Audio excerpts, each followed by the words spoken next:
That's why we decided to revolt and take the destiny of our countries into our own hands.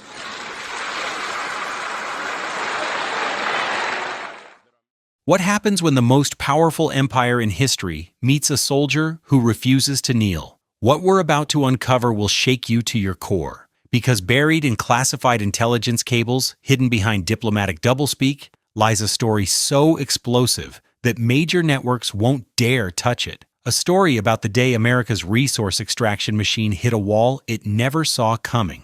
Picture this. It's 3:47 a.m. in Ouagadougou, Burkina Faso. The presidential palace is shrouded in darkness. A single light flickers in the war room, where Captain Ibrahim Traoré sits, staring at a document that would change the course of African history. The paper trembles slightly in his hands, not from fear but from pure, concentrated rage. At the top, in blood-red ink, a handwritten note. Traoré has 48 hours. At the bottom, a signature that makes his blood run cold. Donald J. Trump, President of the United States. But here's what they never expected. Here's what no CIA analyst, no Pentagon strategist, no Wall Street boardroom ever prepared for. This wasn't just any African leader they were threatening. This was a man forged in the crucible of modern warfare, tempered by betrayal and backed by something more powerful than any military, the unbreakable will of a people who had suffered enough. The leak that started it all didn't come from a whistleblower or a disgruntled diplomat. It came from inside the machine itself. A single encrypted cable, buried deep in the Pentagon's most classified servers, accidentally forwarded to the wrong intelligence committee. 23 words that would ignite a continental firestorm. POTUS authorizes immediate resource acquisition protocol. Target, Burkina Faso petroleum mineral assets. Timeline, 48 hours. Authorization level, maximum pressure. Maximum pressure. In intelligence circles, that phrase has only one meaning. Everything is on the table. The courier who delivered Trump's ultimatum wasn't some junior diplomat or local embassy staffer. This was Colonel Marcus Henley, former Defense Intelligence Agency operative, flanked by two contractors from Aegis Strategic Solutions, the same firm that had secured Libya's oil fields after Gaddafi's fall. They arrived at dawn, black SUVs cutting through Ouagadougou's empty streets like sharks through water. The message they carried was wrapped in the language of diplomacy, but reeked of extortion. 7 pages of legal-sounding terminology that boiled down to one simple demand: surrender 60% of your country's future, or we'll take 100% by force. But what Trump and his advisors didn't know, what their billion-dollar intelligence apparatus had completely missed, was that Captain Ibrahim Traoré had been preparing for this moment his entire life. Born in a mud brick house in Bondoukoui, Traoré had watched French contractors strip mine his homeland since childhood. He'd seen American agricultural giants flood local markets with subsidized crops, destroying generational farming traditions. He'd witnessed the endless parade of Western advisors who arrived with briefcases full of promises and left with cargo planes full of gold. At 17, he made a promise to his dying grandfather, a veteran of the independence wars. "One day, grandson, someone will come to steal what little we have left. When that day comes, remember, a man who kneels once will kneel forever." Now, at 35, staring at Trump's ultimatum, those words echoed in his mind like a war drum. The intelligence briefing that preceded Trump's threat reads like something from a dystopian nightmare. For 18 months, a joint task force of NSA analysts, CIA operatives, and private intelligence contractors had been monitoring Burkina Faso with the intensity usually reserved for nuclear powers. Their findings were staggering.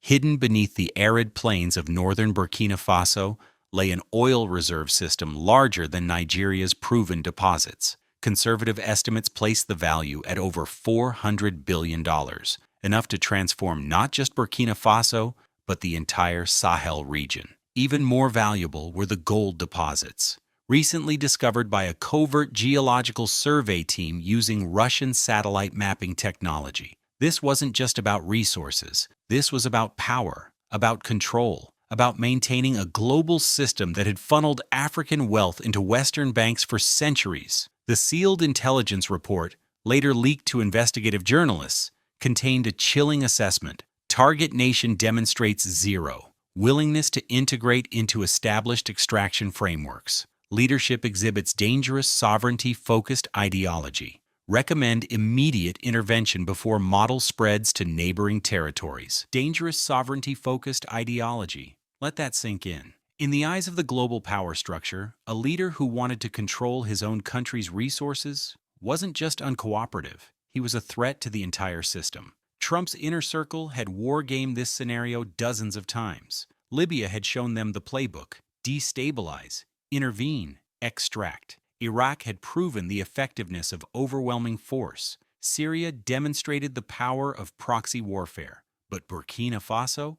Burkina Faso was supposed to be easy. A small landlocked nation with a fledgling military and no powerful allies. They'd calculated everything except the human factor. They'd forgotten that sometimes, in the darkest moments of history, ordinary people do extraordinary things. The morning Trump's ultimatum arrived, Captain Traoré didn't call his advisors first. He didn't convene his cabinet or consult his allies. He walked to his mother's grave at the edge of Ouagadougou, knelt on the dusty ground, and spoke to her as if she were still alive. "Mama, they want to take everything, just like they took Papa's farm, just like they took Uncle Moose's cattle. But this time is different. This time, we're ready." When he returned to the presidential palace 3 hours later, his eyes held a resolve that made hardened generals take a step back. The man who emerged from that cemetery wasn't just a president or a captain. He was the embodiment of 5 centuries of African resistance. The war room meeting that followed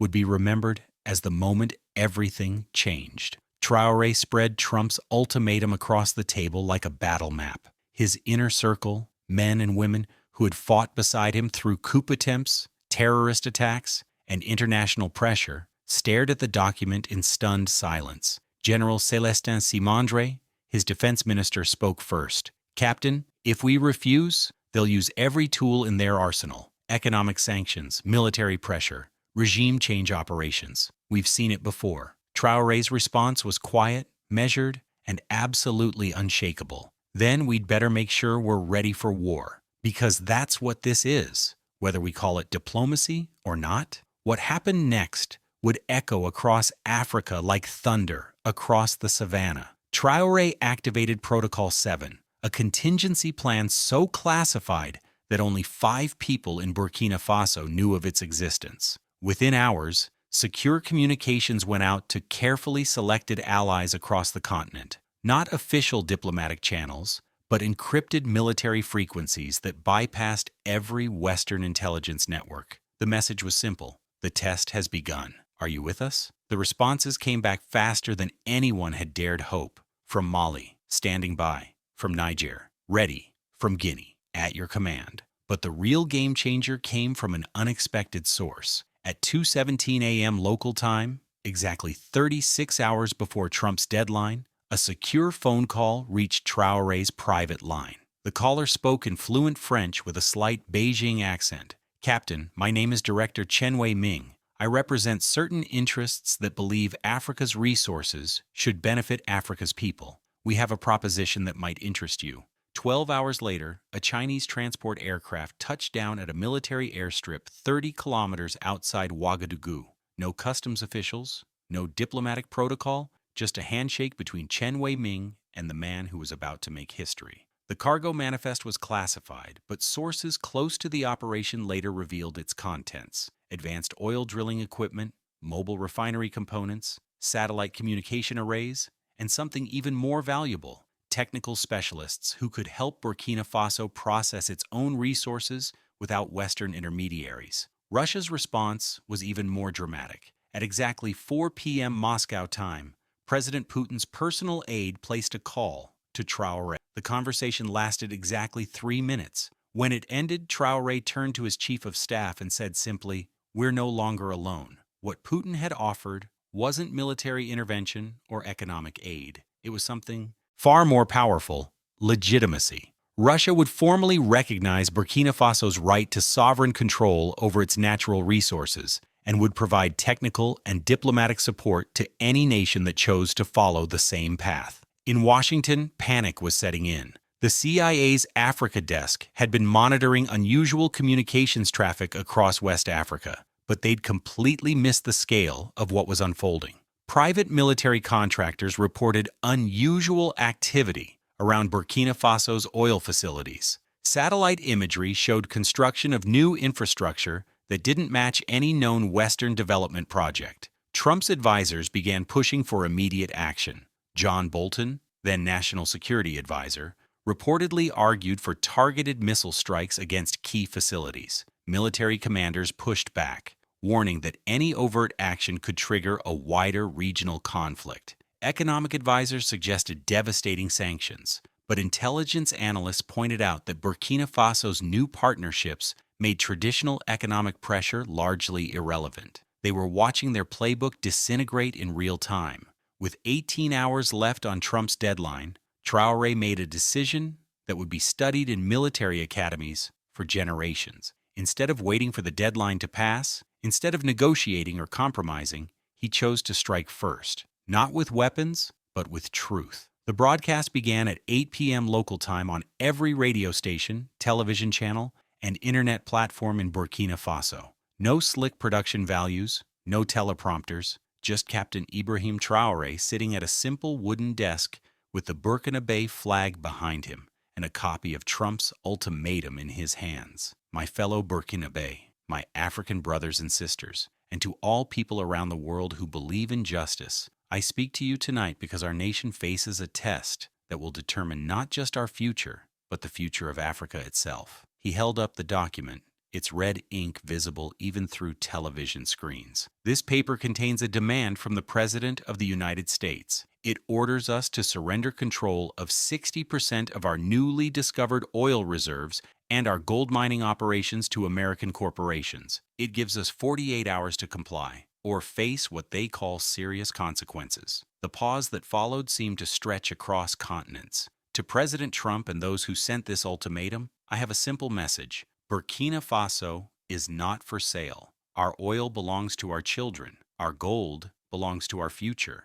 And our sovereignty is not negotiable. But it was what came next that transformed a local confrontation into a global phenomenon. For too long, Africa has been the world's treasure chest and the world's beggar. We have fed the world with our resources while our own people starved. We have powered the world's economies while our own villages sat in darkness. This ends now, not just in Burkina Faso, but across our great continent. He stood, his hands flat on the desk, his eyes boring directly into the camera. To every African leader listening tonight, they will come for you next. If we fall, you fall. If we stand together. The choice is yours. The broadcast ended with 6 words that would be chanted in streets from Dakar to Nairobi. Africa is not your playground anymore. Within minutes, social media exploded. The hashtag #Africa is not for sale began trending globally.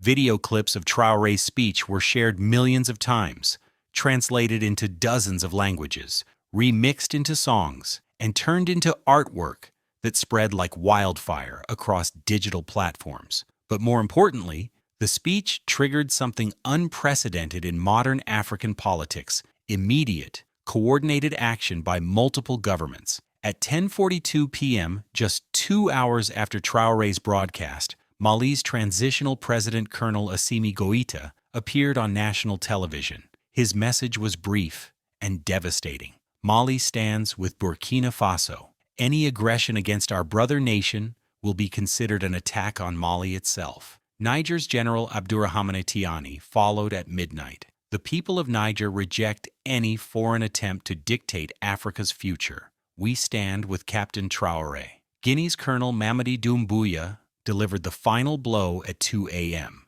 Guinea's resources are Guinea's future. Burkina Faso's resources are Burkina Faso's future. This principle is non-negotiable. In less than 6 hours, 4 West African nations had effectively declared their independence from the global resource extraction system. The Alliance of Sahel States wasn't just a political organization anymore. It had become a revolutionary movement. In Washington, the mood shifted from confidence to confusion to barely controlled panic. Trump's 48-hour ultimatum, designed to force a quick capitulation, had instead triggered the largest assertion of African sovereignty since decolonization. National Security Council meetings ran through the night. Military options were evaluated and discarded. Any direct action against Burkina Faso now risked war with four nations simultaneously. Economic sanctions would be ineffective against countries that had already begun decoupling from Western financial systems. Diplomatic pressure was useless when the target countries had rejected the legitimacy of Western intervention entirely.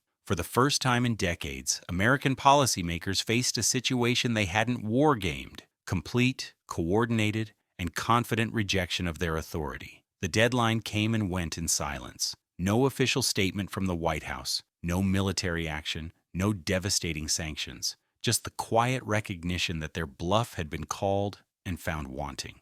But if Trump's administration was silent, the rest of the world was anything but quiet. European Union officials expressed concern about destabilizing regional dynamics. The International Monetary Fund warned of economic isolation and development challenges. The World Bank suspended all funding to the four AES nations. These threats, which might have devastated African governments just years earlier, were met with something unprecedented: laughter. At a joint press conference in Ouagadougou, the four AES leaders stood together as General Tiani delivered their collective response. They offer us loans to buy back our own resources. They threaten to cut aid that enriches their companies more than our people. They warn us about isolation while they've isolated us from our own wealth for generations. Thank you, but we'll pass. The press conference was broadcast live across Africa and became the most watched political event in the continent's modern history. But it was the final moment that captured global attention and turned four military leaders into symbols of resistance. A Western journalist, clearly frustrated by their dismissive attitude toward traditional pressure tactics, asked, "Don't you worry about the consequences of defying the international community?" Traoré stepped forward, a slight smile playing at the corners of his mouth. "Sir, we are not defying the international community. We are joining it. For the first time in our history, we are participating as equals, not as servants. The difference is, now we have something you need, and we're not afraid to say no." The footage of that exchange went viral instantly, spawning countless memes, remixes, and tribute videos. Young Africans across the diaspora shared it with captions like, "This is what Black excellence looks like," and "Our grandfathers' dreams made real." But the real measure of Traoré's impact wasn't in social media metrics. It was in the quiet revolution that began spreading across Africa like wildfire. In Ghana, university students organized sovereignty seminars discussing resource ownership and economic independence. In Nigeria, civil society groups began calling for the nationalization of oil production. In South Africa, mining communities started questioning why foreign companies controlled the extraction of their minerals while local populations remained impoverished. The Traoré Doctrine, as international relations scholars began calling it, had become more than a political position. It was a philosophical framework that challenged the fundamental assumptions of global resource politics. Meanwhile, the practical effects of Burkina Faso's defiance were becoming visible on the ground. Chinese engineers worked alongside Burkinabe technicians to establish the country's first domestically controlled oil refinery. Russian advisors helped upgrade mining operations to maximize local value-added processing. Iranian drone technology provided security for critical infrastructure. Most importantly, the revenue from these operations didn't disappear into foreign bank accounts or corrupt offshore havens. It flowed directly into a national development fund that funded education, healthcare, infrastructure, and agricultural modernization programs. For the first time in generations, ordinary Burkinabe could see their natural wealth translating into tangible improvements in their daily lives. The Western response was swift and predictable. Major news networks began running stories about authoritarian consolidation in West Africa. Think tanks published reports warning about dangerous regional instability. Former colonial administrators appeared on television programs to explain why African nations weren't ready for resource sovereignty. But these narratives failed to gain traction for a simple reason. They were contradicted by observable reality. Burkina Faso wasn't collapsing into chaos, it was flourishing.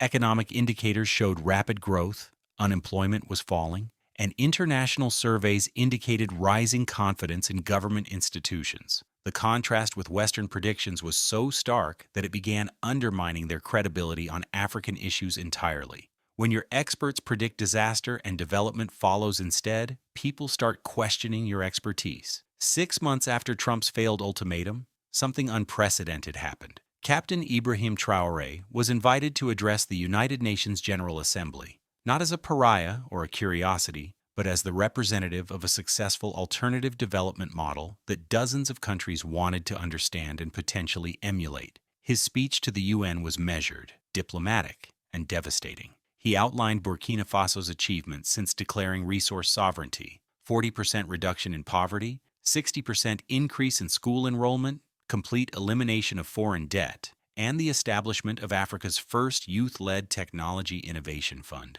We were told that rejecting external control would lead to isolation and decline, Traoré said, addressing a packed assembly hall. Instead, we discovered that true independence is the foundation of true prosperity. We were told that we needed foreign expertise to manage our resources. Instead, we learned that no one understands our needs better than we do. But it was his closing statement that brought delegates to their feet in the longest standing ovation in UN history. The age of begging for permission to develop our own countries is over. The age of justifying our right to benefit from our own resources is finished. Africa is not rising. Africa has risen. And we invite the world to join us as partners, not as masters. The speech marked a turning point not just for Burkina Faso, but for global perceptions of African capability and sovereignty. Within months, development economists were studying the Ouagadougou model as an alternative to traditional aid-dependent development strategies. Regional organizations across the global south began incorporating resource sovereignty principles into their development frameworks. Latin American countries started questioning Chinese and American mining concessions. Southeast Asian nations began renegotiating oil and gas extraction agreements. African countries across the continent started calculating the true value of their natural resources and demanding larger shares of extraction revenues. The ripple effects of one man's refusal to kneel had become a global tsunami of economic nationalism and resource sovereignty. Today, as we watch President Trump prepare for another term in office, the lessons of Burkina Faso remain more relevant than ever. The same forces that demanded 60% of a small African nation's resources are still operating. The same corporations that saw Africa as their private treasure chest are still hungry. The same diplomatic bullying that characterized Trump's ultimatum is still being deployed across the developing world. But something fundamental has changed. The Traoré moment proved that resistance is possible, that sovereignty is achievable, and that the global resource extraction system isn't invincible. It just looks that way until someone stands up to it. Captain Ibrahim Traoré didn't just save Burkina Faso's oil and gold. He saved something far more valuable: the idea that small nations don't have to surrender their futures to survive. He proved that David can still defeat Goliath, that courage can overcome capital, and that sometimes the most revolutionary act is simply refusing to kneel. In a world where power seems increasingly concentrated in the hands of multinational corporations and imperial states,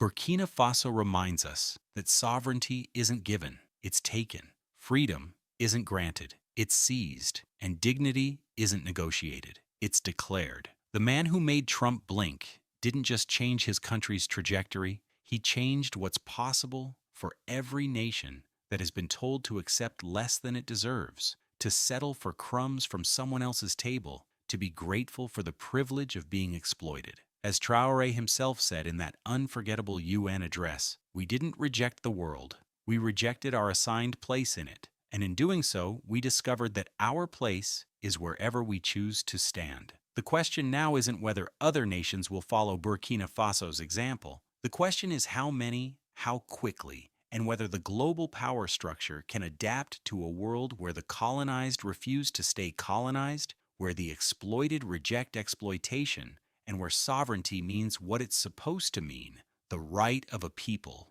to control their own destiny. Captain Ibrahim Traoré showed us that this right isn't just a dream or an aspiration, it's a choice. And when enough people make that choice simultaneously, even the most powerful empires have to step back and watch the world change. The age of ultimatums is ending. The age of true independence has begun. And it started with one man in one small country who looked at the most powerful person in the world and said simply, no,